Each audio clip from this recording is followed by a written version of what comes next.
নমস্কার, Bengali film review চ্যানেলের তরফ থেকে আপনাদের সকলকে সুস্বাগতম। আজ আমরা রিভিউ করব নেহাল দত্ত পরিচালিত ছবি দারোগা মামুর কীর্তি ছবিটির ট্রেলার নিয়ে।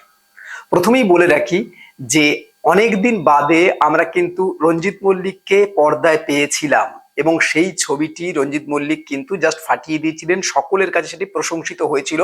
আজ আবার আমরা রঞ্জিত মল্লিককে পেতে চলেছি একদম অন্য ভূমিকায়।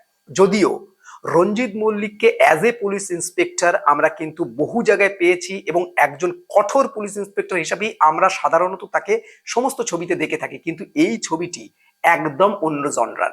যদিও প্রথম প্রথম তাকে খুবই কঠোর পুলিশ ইন্সপেক্টর বলে মনে হবে, কিন্তু তারপর লাবণী সরকার সঙ্গে অর্থাৎ তার ওয়াইফের সঙ্গে তার যে বিভিন্ন রকম কারসাজি এবং পুলিশ থানাতে তার বিভিন্ন রকম চোরদের নিয়ে বিভিন্ন রকম এক্সপেরিমেন্ট, সেগুলো কিন্তু একদম একটা কমেডি ঘরানার ছবি হিসাবেই পরিচিত করবে।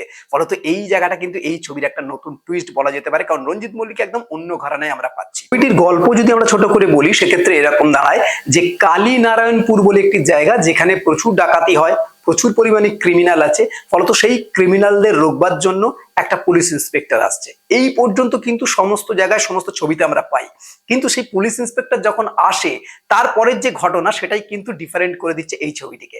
কারণ আমরা দেখতে পাচ্ছি পুলিশ ইন্সপেক্টরের জায়গায় প্রথমেই আসছে পুলিশ ইন্সপেক্টরের বেল্ট।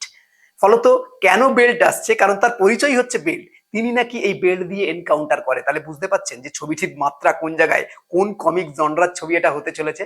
এরপরে দেখা যাচ্ছে আস্তে আস্তে রঞ্জিত মল্লিক এন্ট্রি নিচ্ছে। এন্ট্রিটার মধ্যেও বেশ কমেডি একটা ফ্লেভার রয়েছে এবং তিনি শাস্তি দিচ্ছেন কিরকম ভাবে না, কাউকে চাপকাচ্ছেন বা কাউকে তিনি গোপ উপড়ে নিচ্ছেন। এবার চাপকানো এই কথাটা শুনলে কিন্তু রঞ্জিত মল্লিকের কথাটা আপনাদের অনেক আগেই মনে পড়বে, কারণ রঞ্জিত মল্লিকের এটা একটা প্রেটেন্ড ডায়লগ। আমরা রঞ্জিত মল্লিক রয়েছে অথচ চাপকানো শব্দটি নেই, তাহলে কিন্তু রঞ্জিত মল্লিককে আমরা ফুল ফ্লেজেডে পাই না বলেই মনে হয়। কিন্তু এখানে সেই কথাটা বারবার ইউজ করা হয়েছে এবং রঞ্জিত মল্লিক কোনো কোনো জায়গায় দেখছি কবিতা লিখছে, কোনো কোনো জায়গায় তার বউয়ের সাথে বিভিন্ন রকম ইমোশনালি মজার কর্ম করছে এবং বেশ কিছু কিছু সংলাপ এমন আছে যে সংলাপগুলো আমাদের কানে কিন্তু ভেসে আসে। যেমন আমরা একটা গান শুনেছিলাম যে কাহার বানায় দাদরা বাজাও, এখানে সেই সংলাপটাকে কিন্তু তুলে ধরা হয়েছে, দাদরা বাজাও। ঠিক আছে, তো এই যে জায়গাটা ভালো লাগছে এবং সবচেয়ে বড় কথা এখানে যে কাস্টিং গুলো করা হয়েছে সেই কাস্টিং গুলো ভালো। তার মধ্যে প্রধানত রঞ্জিত মল্লিক তো রয়েছেই, তার পাশাপাশি লাবণী সরকার রয়েছে, তিনিও বেশ কমেডি জনরার একজন অভিনেত্রী হিসেবে বেশ পরিচিত। তো সেক্ষেত্রে খরাজ মুখোপাধ্যায়কে আমরা যেভাবে পাবো সেটাও কিন্তু মজার। আপনারা যারা গল্প হলেও সত্যি এই ছবিটি দেখেছেন, সেখানে রবি ঘোষের যে ক্যারেক্টারটা, সেই ক্যারেক্টারটা কিন্তু এখানে প্রথম এন্ট্রিতে আমরা দেখতে পাই খরাজে। বিশেষ করে ট্রেলারের মধ্যে যে এন্ট্রি আছে সেখানে আমরা দেখতে পাই খরাজ সেভাবেই কিন্তু এন্ট্রি নিচ্ছে এবং নিজে মুখে বলছে আমি রবি ঘোষ।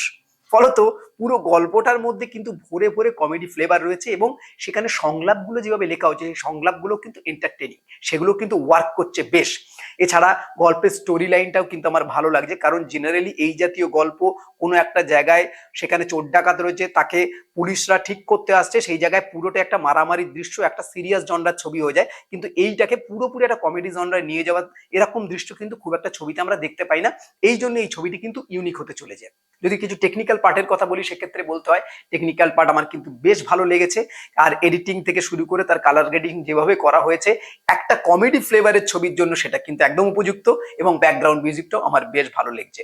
ফলত ছবিটি যে রঞ্জিত মল্লিককে এতদিনের চেনা রঞ্জিত মল্লিককে যে অন্য জায়গায় নিয়ে যাবে সেটা কিন্তু আমরা অবশ্যই মনে করতে পারি এবং এই জন্যই এই ছবিটি হয়তো আমাদের প্রাইম আকর্ষণের বিষয় হবে এবং এই ছবিটি দেখার জন্য এই জন্যই হয়তো আমরা লালায়িত হয়ে বসে থাকবো। আপনারা হয়তো ট্রেলারটা দেখেছেন, আপনাদের কেমন লাগলো অবশ্য সেটা জানাবেন। তারপরেও কিন্তু জানাবেন ছবিটি দেখার পর ছবিটি কেমন লাগলো। সেটা 1 তারিখে মুক্তি পেতে চলেছে, অর্থাৎ 1 মার্চ। এই পর্যন্ত আপাতত রিভিউ। এরকম আরো নতুন নতুন রিভিউ জানতে বেঙ্গলি ফিল্ম রিভিউজ দেখতে থাকুন। আপনাদের গুরুত্বপূর্ণ মতামত আমাদের কমেন্ট বক্সে অবশ্যই জানাবেন। বেঙ্গলি ফিল্ম রিভিউ সোশ্যাল মিডিয়াতে সব জায়গায় অ্যাভেলেবেল আছে, আপনারা সেখানে আমাদের ফলো করতে পারেন। বাংলা সিনেমাকে এগিয়ে রাখুন, বাংলা সিনেমার পাশে থাকুন। Thanks for watching.